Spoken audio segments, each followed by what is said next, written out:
Isang babae ang bigla na lamang nawala nang ito ay minsang umuwi sa kanilang tahanan.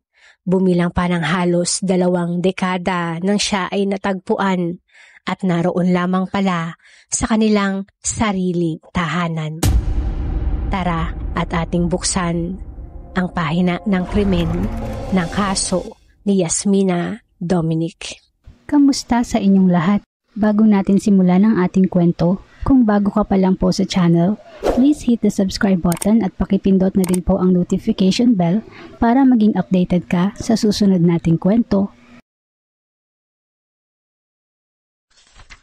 Ang magkapatid na sina Ismiliana Schneck at Yasmina Dominic ay parehong lumaki sa Palovec sa bansang Croatia.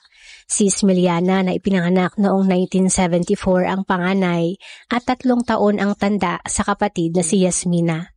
Taong 1991 ang nagkaroon ng digmaan sa Croatia kung saan ang kanilang ina ay tumungo ng Germany para magtrabaho at bihira na bumalik ng Croatia.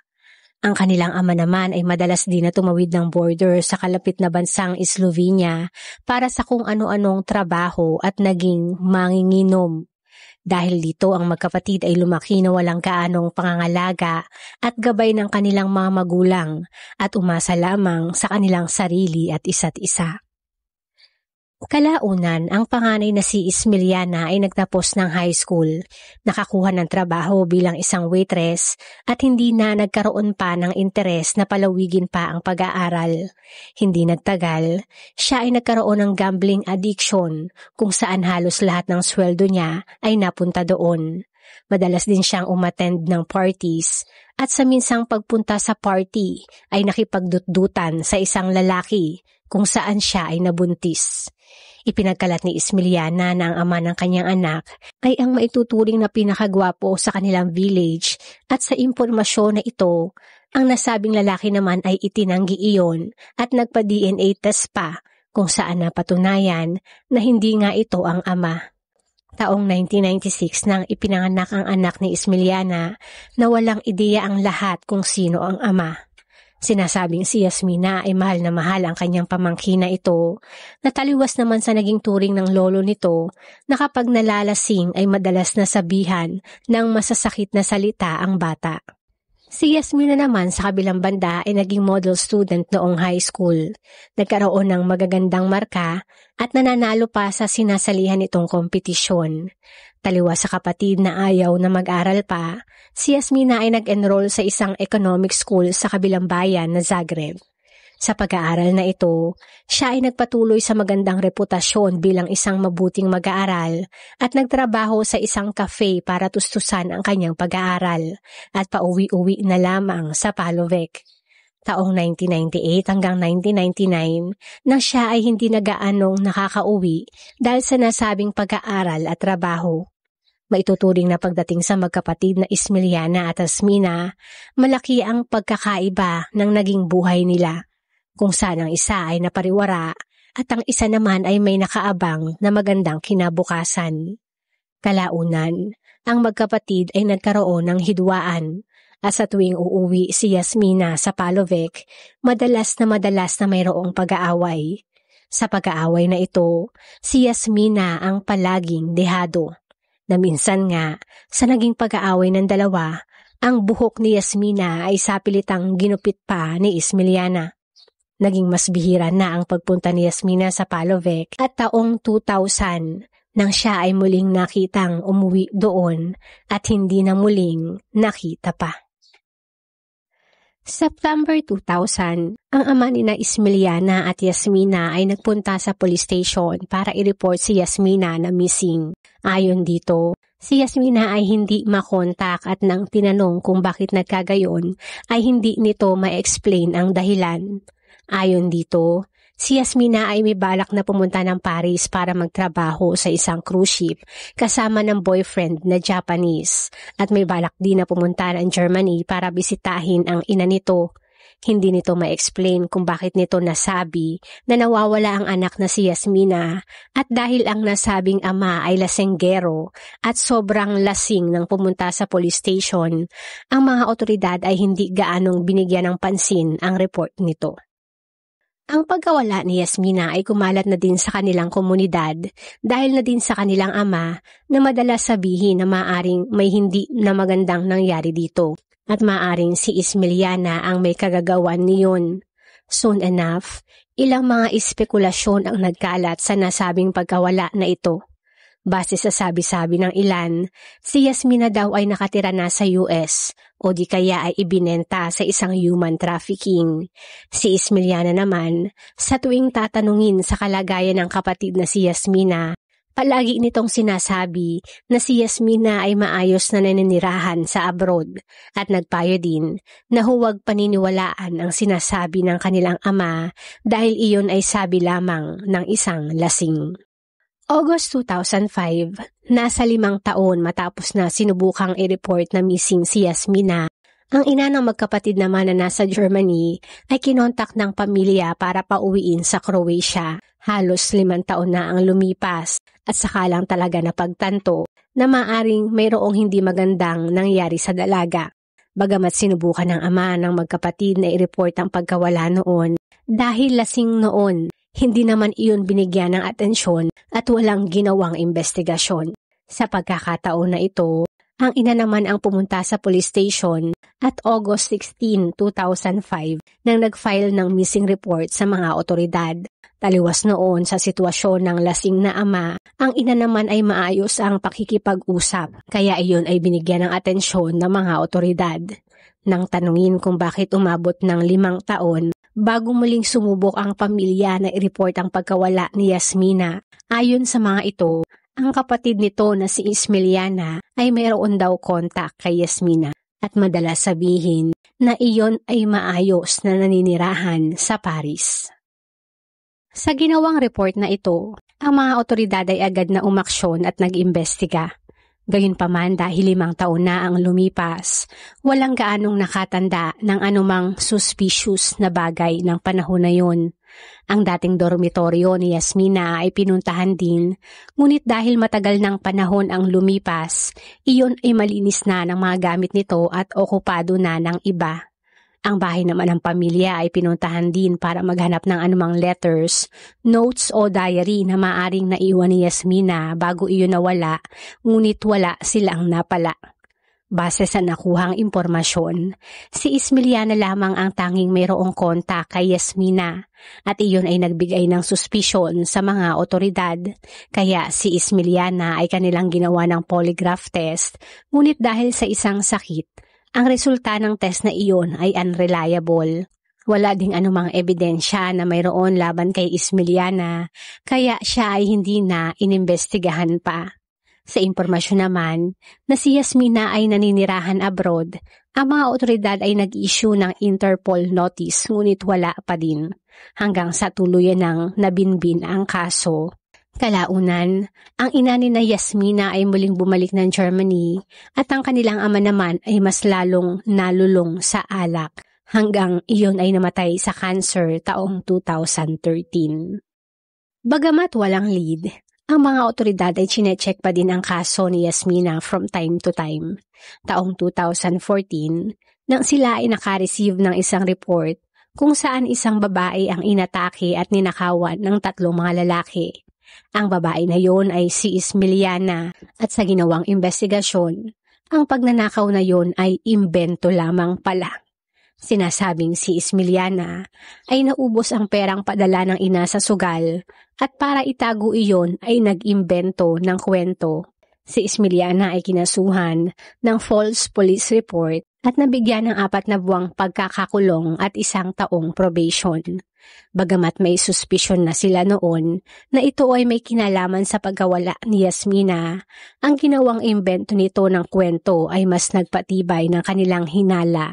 Ngunit dahil wala pa din silang matibay na ebidensya, ay wala pa din silang nagawa. Taong 2018, isang tip ang nakuha ng mga otoridad na nagsasabing itinatago ng pamilya ni Yasmina ang labi nito sa loob ng septic tank. Ang septic tank na ito ay dating nasa family home, ngunit ang panahon na yon ay tanging si Ismiliana na lamang at pamilya nito ang may access. Bagamat may tip, Ang mga otoridad ay wala namang sapat na impormasyon para sila ay makakuha ng warrant. Gayunpaman sila ay gumawa ng ibang paraan para i-check ang septic tank na iyon legally. Ngunit wala pa din silang nakita.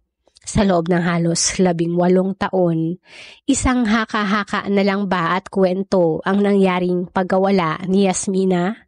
Siya nga ba talaga ay tahimik na naninirahan abroad katulad ng sabi ng kapatid na si Ismiliana o sadya lang talagang mailap ang pagkakataon para makita at malaman ang totoong nangyari sa kanya?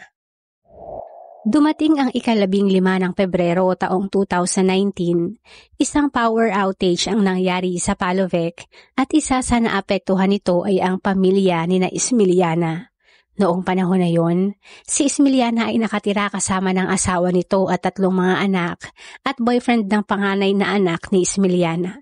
Habang wala ang iba sa bahay, ang panganay na anak ni Ismiliana at boyfriend nito ay sinubukan na maglinis at mag-ayos ng bahay. Ang boyfriend ng panganay ay nagkakabit ng tiles bilang trabaho at minsan sa kanilang ginawang renovation sa bahay, sinubukan nila na lagyan ng tiles ang ilalim ng isang freezer. Hindi iyon natuloy dahil ng panahon na yon, si Ismiliana ay todo tanggi na iyon ay ipagalaw. Sa pagkakataon na ito, si Ismiliana ay wala sa bahay kaya naisipan ng dalawa na lagyan na ng tiles ang ilalim kung saan naroon ang freezer. Nang sila ay pumunta sa kinaroroonan ng freezer, sila ay nakaamoy ng masangsang galing doon. At inisip na dahil sa nangyaring brownout, ang laman ng freezer na yon ay nagsimulang mangamoy. Kinabukasan, habang tulog si Ismiliana, ang panganay na anak at ang boyfriend nito ay binalikan ang freezer para iyon ay linisin. Dito nila napagtanto na ang freezer pala ay mahirap na buksan dahil iyon ay nakaglue. Kaya sila ay gumamit pa ng kutsilyo para iyon ay buksan. Matapos na buksan, ang amoy sa loob ay mas lalong sumangsang at ang magkasintahan ay sinubukan na lang na ilabas ang mga laman niyon isa-isa. Matapos na nailabas ang ilang mga bags ng mga prutas, gulay at isda sa loob, isang malaking bagay naman sa ilalim na nababalutan ng itim na plastic bag na ang kanilang nakita. At nang iyon ay binuksan, isang patay na babae ang bumulaga sa kanila. Ito na ba ang hinahanap na si Yasmina? Ang nakita na ito ay agad na ipinagbigay alam sa mga otoridad na agad namang dumating sa bahay. Sa ginawang investigasyon, nakita nila na ang mga frozen goods na inilabas sa freezer ay dated sa pagitan ng June 1 hanggang June 9 ng taong 2000.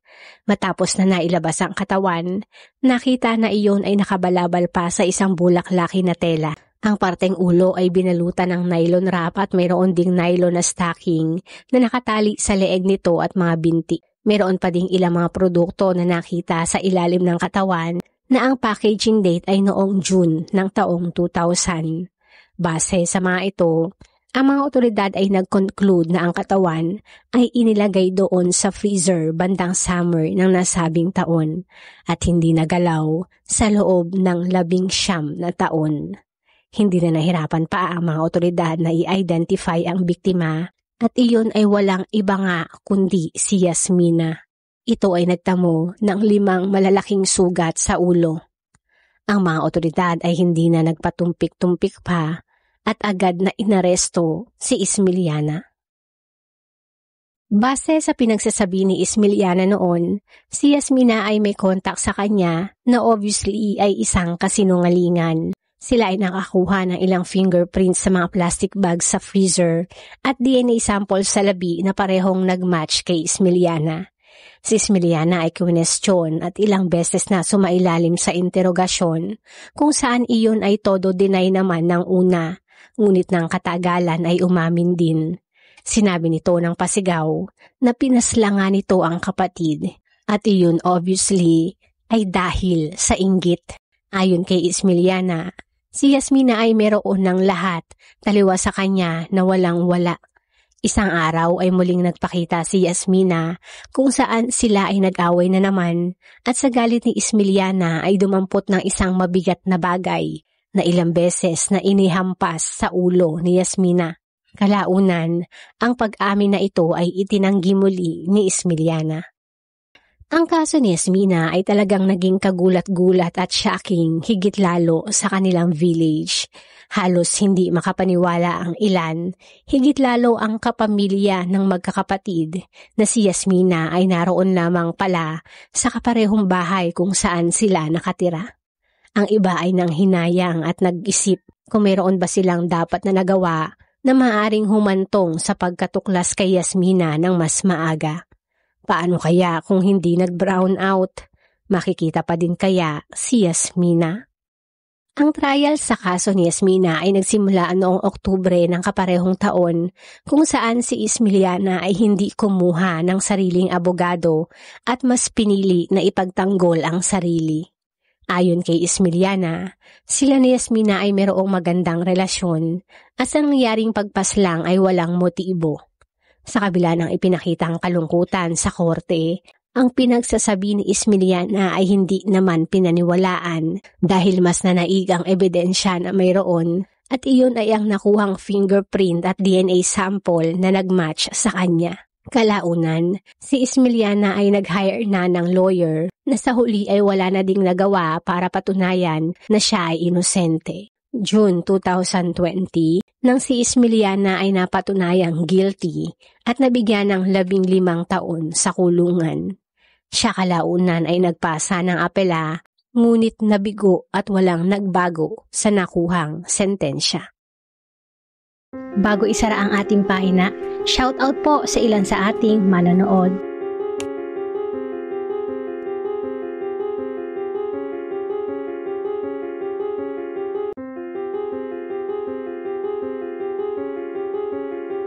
Salamat po